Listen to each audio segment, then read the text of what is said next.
Yo tout le monde, c'est Bad Lion. Aujourd'hui on se retrouve pour une nouvelle vidéo et une vidéo sur le basket français comme on a l'habitude de le faire. C'est une vidéo qui va être la première d'une longue série j'espère sur les familles du basket français.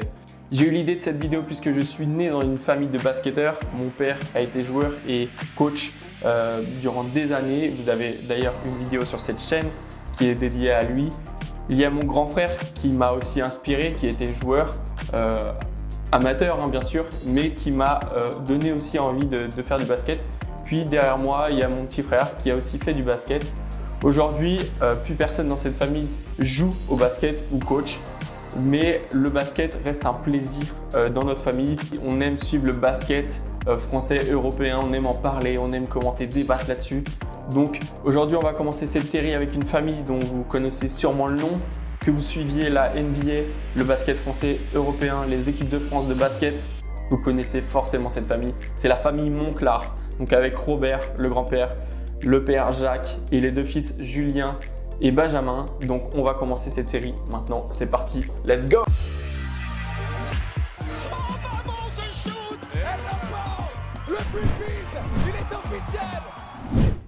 Pour vous faire un petit programme de cette vidéo, je vais vous présenter chaque personne de la famille Monclar, comment la passion s'est transmise de génération en génération, et à la fin vous aurez le ressenti de qui est le fils de Jacques et le petit-fils de Robert. La dynastie Monclar a commencé dans les années 50 avec Robert Monclar, cet arrière au physique imposant, 1m96, 95 kg.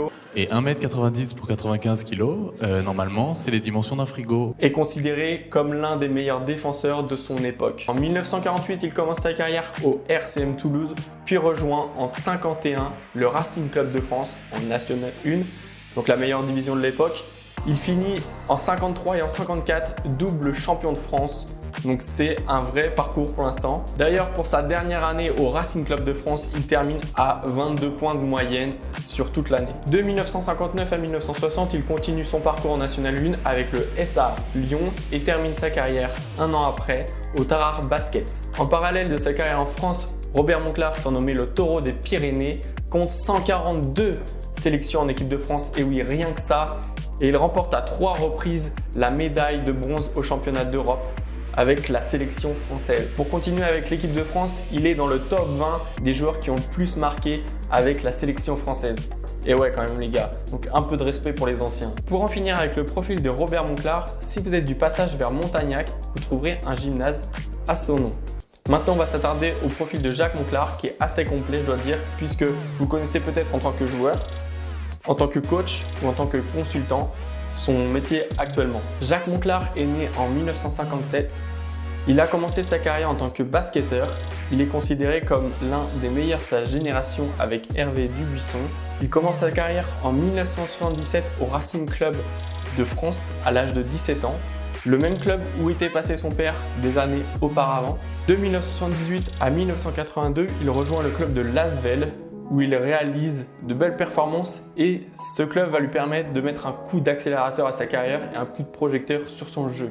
En parallèle à cette époque, il intègre l'équipe de France A à seulement 21 ans et va créer un duo mythique avec Hervé Dubuisson, l'un des meilleurs de sa génération aussi. En 82, il part pour le SCM Le Mans avant de revenir à Lasvel pour 3 ans. À la suite de son parcours à Lasvel, il est transféré au CSP Limoges où il va connaître une équipe très prometteuse qui va remporter de nombreux titres. Jacques Monclar termine sa carrière de basketteur à Antibes et d'ailleurs, durant cette saison, il va être le premier président du syndicat national des joueurs de basketball, français bien sûr, et va faire la transition entre joueur et coach durant cette saison-là. Pour faire un récap de sa carrière de joueur, il compte 201 sélections en équipe de France avec un total de 1001 points et a gagné de nombreux titres, 2 fois champion de France et un titre européen nommé la Coupe des Coupes en 1988 avec le CSP Limoges. Pour l'anecdote, Jacques Monclar commence sa carrière d'entraîneur en 1988-1989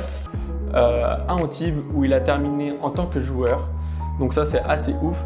Et il prend la suite de Michel Cernac qui, après une lourde défaite en match aller de barrage, a perdu de 38 points face à Toulouse.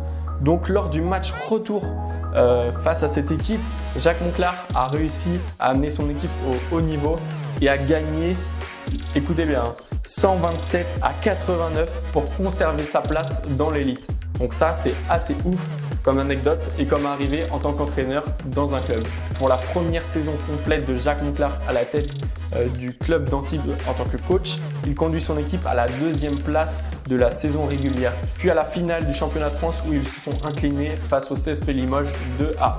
Mais retenez ce duel puisqu'ils l'ont refait l'année suivante et là, cette fois-ci, le club d'Antibes et Jacques Monclar se sont imposés face au CSP Limoges. Donc seulement après 2 saisons de coaching, il est déjà champion de France avec Antibes. Après 4 saisons à Antibes en tant que coach, Jacques Monclar rejoint pour une année Portez, puis enchaîne avec le CSP Limoges avant de revenir à Antibes pour 2 ans. En 2002, il rejoint le club parisien qui est le Paris Basket Racing. Et 10 mois plus tard, on va le retrouver à Dijon au poste d'entraîneur du club. C'est d'ailleurs là-bas que Benjamin Monclar a fait ses premiers pas, donc que ce soit au centre de formation ou même en s'entraînant avec les pros et donc son père. Lors de ses 2 dernières saisons de coach à Dijon de 2005 à 2007, Jacques Monclar va connaître une expérience assez incroyable puisqu'il va être le coach de la Côte d'Ivoire lors de la Coupe d'Afrique des Nations senior en 2007 qui s'est déroulée en Angola. On va terminer la dernière partie sur Jacques Monclar et le métier de consultant, enfin commentateur, etc. qu'il fait toujours sur beIN Sport et là plus sur la NBA. Mais avant toute chose, il a eu un parcours de malade à ce niveau-là. Il a commencé en 1992 à commenter des Jeux Olympiques sur TF1 et oui, rien que ça, la plus grande chaîne d'Europe. Après, il a enchaîné en tant que consultant ou chroniqueur sur plusieurs émissions et plusieurs radios, que ça soit Eurosport, Pathé Sport, l'équipe 21, Europe 1, Canal+, RMC et du coup à partir de 2013 et jusqu'à maintenant beIN Sport. D'ailleurs en 2012 il reçoit la Lucarne d'or du meilleur binôme hors foot avec David Cosette sur Canal+. Et ouais, c'était un duo mythique de commentateurs de basket à l'époque. J'espère que vous l'avez déjà entendu ce duo. Et si c'est pas le cas, je vous mets un extrait maintenant et régalez-vous les gars. Je suis sûr de l'extrait là. YouTube. Fred Weiss, qui est toujours avec son short. Regardez, il est toujours en train de le remonter. Vous parlez du club des gros shorts. Fred Weiss, qui est donc le président ultime. Ce serait pas la classe, ça, avoir le short de Fred Weiss comme mouvement de votre mobil-home en vacances. Et la méga classe. Vous invitez votre voisin de camping, viens prendre le Ricard. Ouais, il est sympa ton le banc. C'est quoi? Le short de Fred Weiss. Pour continuer avec les récompenses, il reçoit en 2013 aussi une Lucarne d'or, mais là du meilleur consultant omnisport et c'est mérité. Dans une interview, Jacques Monclar a pris le temps de parler de sa relation avec son père et comment il avait ressenti son développement en tant que joueur. Donc il nous dit que quand vous êtes dans une famille de sportifs et que vous êtes international cadet ou junior, donc c'était son cas à l'époque, tout le monde s'en fiche complètement parce que papa a été l'un des meilleurs de sa génération, qu'il a fait 3 fois les Jeux Olympiques et que c'est une espèce de monument. Et ça, cette phrase de Jacques Monclar montre beaucoup de choses. C'est que les fils d'eux n'ont pas les mêmes regards sur eux que d'autres joueurs de basketball lambda. C'est-à-dire qu'on va beaucoup te comparer à ton père, que ce soit dans ton jeu, dans ta manière de progresser, etc. Et aussi, il va y avoir des aspects positifs. C'est-à-dire que déjà, tu as bénéficié des gènes, donc tu vas avoir sûrement la même taille, la même peut-être corpulence si tu te développes, etc. Donc ça, c'est des aspects positifs. Tu vas peut-être aussi pouvoir intégrer un centre de formation plus facilement. Donc voilà, il y a des aspects négatifs et positifs. En parallèle de sa carrière de joueur, coach et consultant, Jacques Monclar a eu 3 fils, dont 2 sont devenus joueurs professionnels de basketball, dont un est devenu général manager à Blois et l'autre est joueur de basket à Blois. Et on va maintenant s'intéresser du coup à ces 2 personnes qui sont Julien et Benjamin Monclar. Donc Julien a été joueur de Pro B, joueur basketball de Pro B et est maintenant général manager à Blois depuis plusieurs années.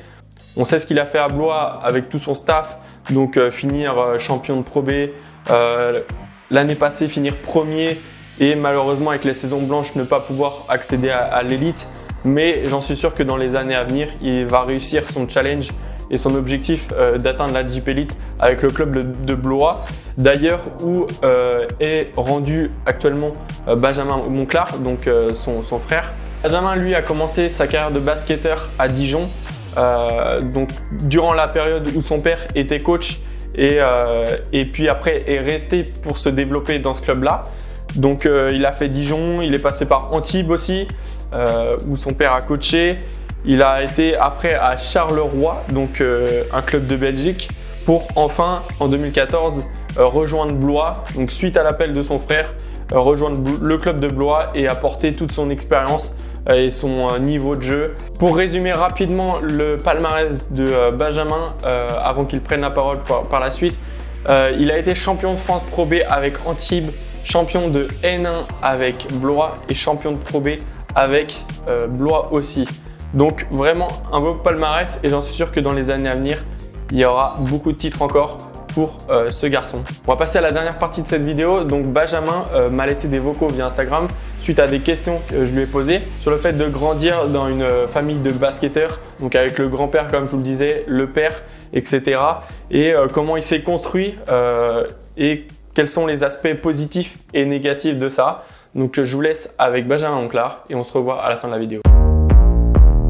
Moi, c'est transmis la passion dans la famille tout naturellement, c'est-à-dire que depuis que je suis né, voilà, il y a des paniers de basket et des ballons dans la maison, donc c'est venu à moi comme ça, voilà. Donc je voyais mon frère y jouer, j'ai joué avec mon frère, j'allais à la salle, j'accompagnais mon père, enfin voilà.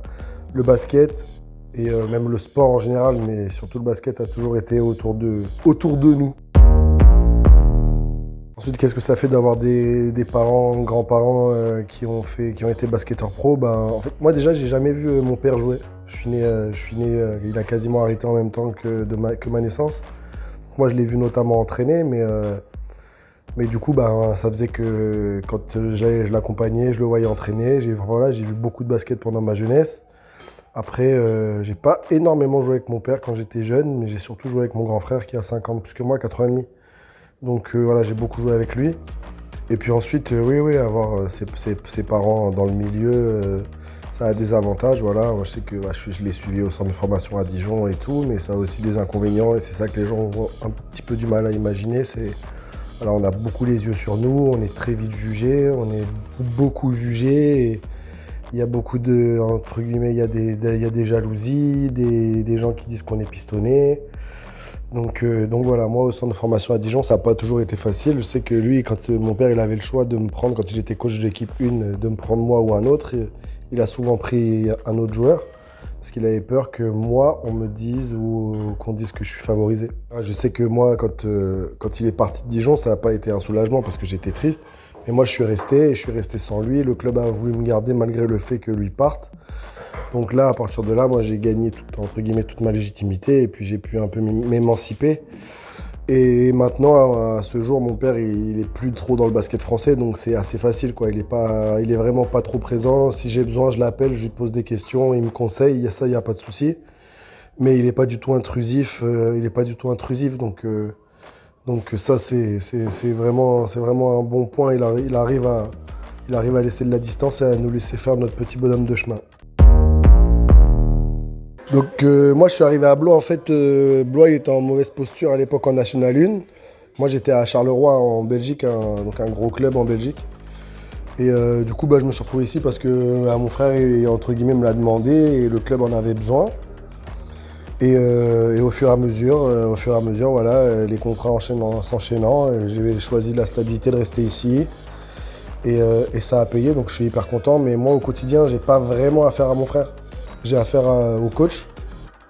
Ça fait 7 ou 8 ans qu'on travaille ensemble, on est ensemble depuis 7 ou 8 ans. Donc moi c'est surtout avec le coach que j'ai affaire, mais pas avec mon frère.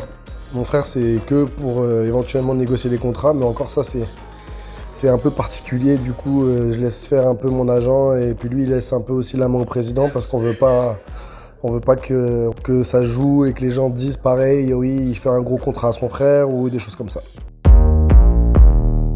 La question, est-ce qu'il y aura d'autres Monclar dans le basket? Ça, je sais pas, je peux pas te le dire encore, on verra bien. Hein. Surprise. La vidéo touche à sa fin, j'espère que vous avez apprécié ce format. J'aurais adoré le faire en vrai, pouvoir interviewer les personnes concernées. Malheureusement, ça n'a pas pu se faire, mais j'ai eu la chance quand même d'avoir le ressenti de Benjamin Monclar. D'ailleurs, dites-moi les prochaines familles du basketball français que vous souhaitez que je traite en vidéo, que je vous fasse leur histoire, etc. Et que je vous raconte quelques anecdotes s'il y en a. Et puis, on se dit à bientôt pour une prochaine vidéo. C'était Bad Lion. Ciao!